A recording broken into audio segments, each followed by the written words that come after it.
All right, Virgo Ascendant, Virgo Rising, we're going to be talking about the beginning of April. We're going to understand how the full moon is going to affect you, what area of your life it's going to affect you in, what people may be involved. We're also going to take a look at the Saturn-Mars conjunction, which is happening in the sign of Aquarius at 0 degrees. So here I am recording at the butt end of March. It's like March 28th. And right now we have Venus, who is a very beneficial energy, who normally loves to bring gifts and benefits and adds ease, is going to be, it actually is trining right now. It started trining a couple of days ago, but she'll be trining Jupiter conjunct Pluto exactly on the 29th of this month. Now, this is a great ease and benefit, and I will dip into that and talk about it. But what happens is that at these late degrees, Venus moves fast. She ends up going into she ends up going into Gemini energy, right? Because she's in Taurus right now.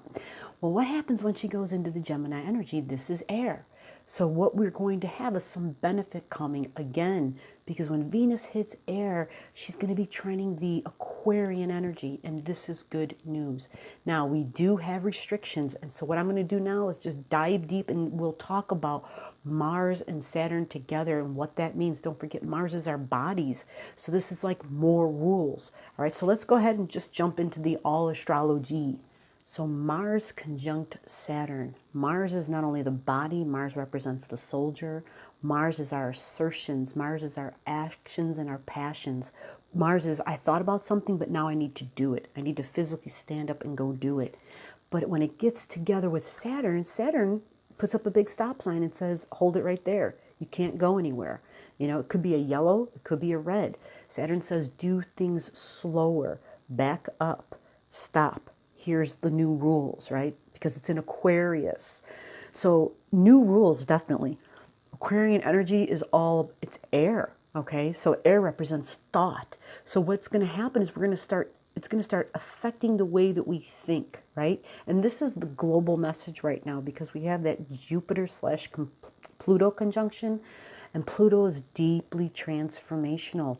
It's making sweeping changes in our life. So let's find out where this is happening in your chart so we can understand what area of your life it's going to, or it is occurring in. When we take a look at the Mars conjunct Jupiter, I should say Mars conjunct Saturn. Saturn in Aquarius energy, this typically is in your 6th house, Virgo Ascendant, Virgo Rising. Now your 6th house is your health.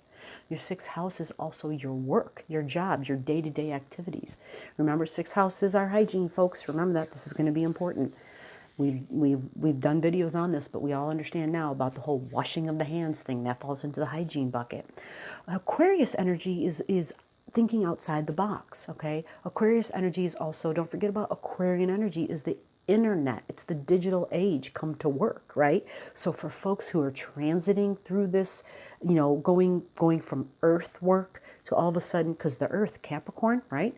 Capricorn's right before Aquarian energy. Capricorn is the 3D world. It's something I can touch. But when it moves into Aquarius, it now becomes about, it's not something you can grab, right? It's thought, right? It's thinking, it's communicating via the internet, right? It's doing business on social platforms. So if you have Aquarian energy in your 6th house, you're now going to be doing this. If you haven't already, this is what you're going to be doing. Saturn's going to be in this placement for the next 2.5 years in your chart. But what we're going to focus on right now for this reading for Virgo Ascendant, Virgo Risings is Saturn conjunct Mars. So it feels like, if you think about it, Mars is the body, it's the action, and all of a sudden Saturn says, hey, wait a minute, stop, slow down, you can't do this, you can't do that. So it's almost as though we get to this really frustrated feeling that happens. We feel like, okay, we can't do the things we want to do. Here's some good news. This conjunction is short because Mars moves fast. So when we get to April, the beginning of April, like April 2nd, April 3rd, Mars starts to pull off of Saturn, and it literally starts pulling away. So by 3rd, 4th of April, you're going to feel ease. And you're going to feel some ease for 2 reasons. Because, first of all, Mars pulled away. And the second reason is because Venus. Now, what I'm going to do is go backwards with Venus for a little bit. Venus right now at the butt end of March is sending supportive beams. She's at 24, 25 degrees Capricorn energy. I'm sorry, Taurus energy. And she's sending trines to the Jupiter and Pluto energy, which is at 24, 25 degrees. So remember what Venus does, folks. Venus is about values, but tangible values, tangible assets, right? And so if Venus is coming through, let's find out where she's coming from in your chart. Venus is in Taurus, and Taurus is in your ninth house. So this is your beliefs, okay? Ninth house isn't a very tangible house. I'm going to be honest with you. When we think of the ninth house in a tangible way, it would be my long journeys, how I travel, right? Ninth house is my future, thinking ahead of, thinking, okay, down long term. Ninth house is your philosophies on life, your opinions, your beliefs. This is the ninth house. The ninth house is the law. So it's not law as far as soldiers or the police, right? Or authoritative figures in action in military, but it's laws in the word of the law. So when we think about Venus adding an ease there and it being in the sign of Taurus, right? This very much looks like there's support coming through it could be someone who you figure, who you see, someone who in some way is wiser than you, because that's the ninth house, that's Jupiter energy. Someone who you consider a teacher. They somehow bring you wisdom, but it's something that's going to be somehow tangible because it's in the Taurus energy. Now, if it is sending a beam to Jupiter and Pluto are all the way over in your Capricorn energy, and your Capricorn energy is in your fifth house. You know all about this because the fifth house is where all this change has been happening for you. Your fifth house is how you have a good time. It's how you have fun. It's how you are creative, how you are joyful, how you express your happiness and your joy. The fifth house is also our children in our life. Okay, so at this time, there's going to be ease. Now, there could be ease by you hear something from a child, right? So Jupiter and Pluto send a trine to Venus. It goes both ways. It's your fifth house and your ninth house. There's an ease happening. There's a supportive beam of energy occurring between folks in both of those placements. Now, when you have the fifth house with Capricorn energy there, Capricorn in the fifth house would be, you know what? Capricorn in the fifth house, it would be like the sign of a rock climber because it's something you do for fun. And the fifth house is how we get busy with our bodies. That's why they say the fifth house is, the house of your romantic partnerships, because it's having a good time with somebody else, but with your body. And it doesn't always have to be sexual, right? This is a very creative house, the fifth house. That's why they say it represents children or any of your creations, all right? Now, this could be work creations. This could be things that you've done on the job, because Capricorn energy is very, very diligent, is methodical, it doesn't rush. It does something over a long period of time. It's very almost traditional in that house. But what's happening anywhere for folks who have Capricorn in their chart, wherever that is in your life, that is a house that is being deeply transformed because Pluto has been there for like 14 years already, and it's going to be there for like another 4 more years almost. And by the time Pluto was done with that fifth house placement, that house will be so different. It will be fresh, but there will be sweeping deep changes that somehow add ease to your life, that is somehow better for all of us. Now, when we talk about your Capricorn energy, we have to also talk about the squares to it. Okay, so what I want you to do is pay attention to the degrees. When something squares Capricorn, it would be by way of planets that are either in Aries or in Libra. Now, yes, we have a full moon coming up, and Libra is where the moon's happening, right? And so that's 18 degrees. Now, by transit, we have nothing happening in either Capricorn at 18 or in Cancer at 18. But you could have it in your personal birth chart.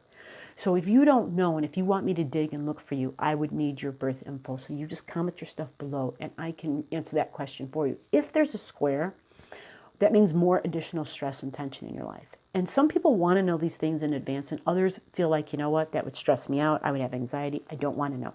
And that's fine. That's totally fine. That's up to you to decide how you want to move forward.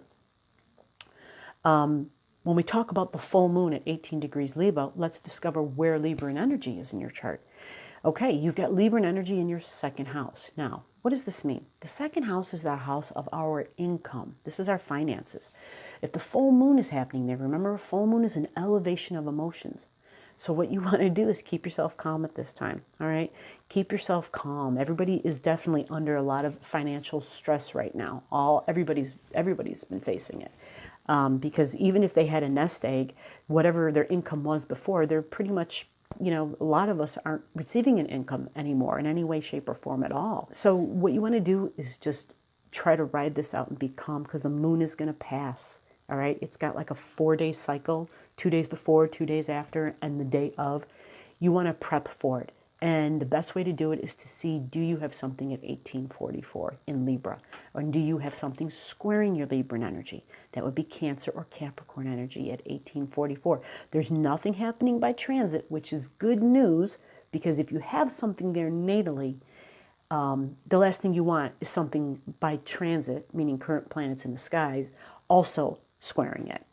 And we don't have that, so that's good news. Now, Libran energy is your values, okay? It is ruled by Venus, so it is our relationships. It is our significant one-on-one relationships. Now, to further understand a little bit deeper about what that means, specifically, if you go and look for the natal Venus in your chart, like your birth Venus, and you find out what sign she's in, that'll tell you a little bit more about what's going to happen at this full moon if you have something squaring it. You could have something trining it, and that would be wonderful.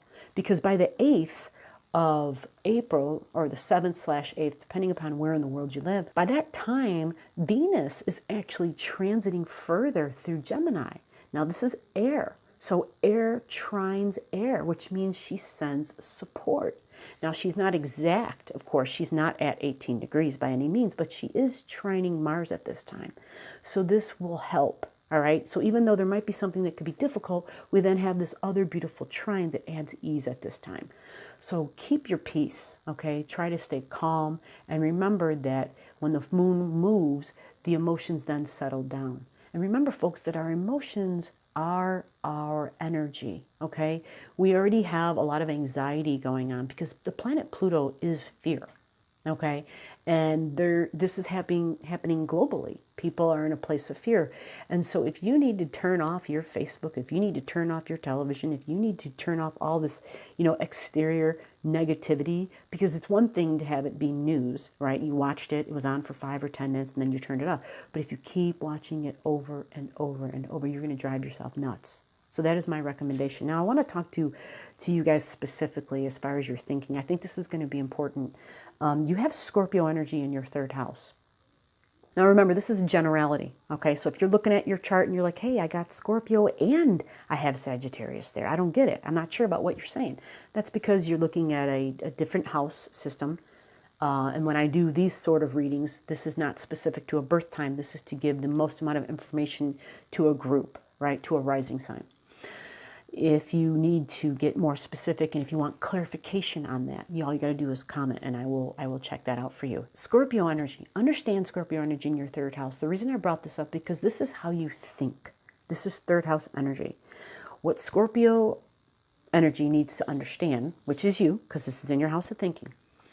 Scorpio has the ability to penetrate energy, all right, to penetrate others' energy.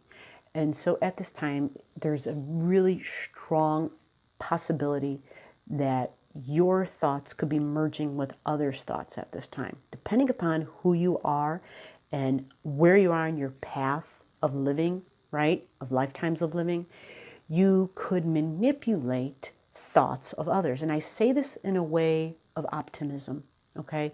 Because if you're recognizing that people around you, or, not even in your physical vicinity, I mean people in your life, yet they may not live with you, you may be picking up on their emotions, because this is what that is. Scorpio is our deep emotions. And in the 3rd house, you could very easily be feeling things. Recognize this, right? Maybe reach out. And if you're not reaching out, at least maybe then send them something energetically in your mind. Use your power of your thoughts, because you have it. You have Scorpio in the 3rd house, which means you can send supportive beams through your thoughts. Okay, and at this time, everybody needs a little extra hand. Everybody needs, a little reassurance. Everybody needs some sort of support to say, you know what, this is a difficult time for all of us. The best thing to do is to try and stay calm and to find what gives us joy, to find, to be the light, and to try to go forward and at least shine some light for other folks if they are in need of it, if they're stuck in the dark. So for Virgo, Ascendant, Virgo rising, I hope this has helped. Again, if you need, comment stuff down below. I'd be more than happy to answer your questions. It's because we're all in this together and we can get through this. And remember, together we are going to rise. We shall rise. Till next time, bye.